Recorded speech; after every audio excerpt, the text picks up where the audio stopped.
Password reset not sending email on Digit Fix. You've tried resetting your Digit account password, but the reset email just won't come through.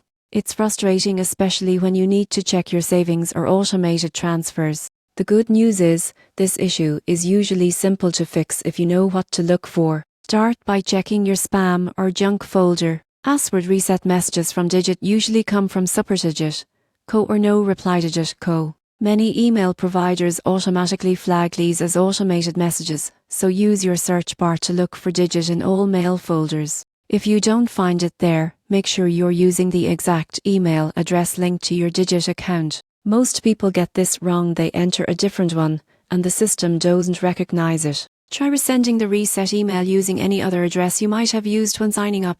Next, add Digit.co to your safe sender or whitelist. This helps ensure future messages reach your main inbox. If it's still not coming through, switch devices or browsers and try again directly from the official Digit website. Sometimes app-based password reset requests don't process properly due to temporary bugs or expired sessions. If all else fails, reach out to Digit's support team at SuperDigit.co. Include your registered email and explain that you're not receiving the password reset link. I'll verify your identity and send a manual reset email within 24 hours. Once you regain access, take a minute to review your recovery settings and enable multi-factor authentication if available. Most people think the app is broken, but the surprising truth is, 90% of the time the problem lies with spam filters or incorrect email entries. Follow these steps, and you'll be back managing your Digit savings goals in minutes.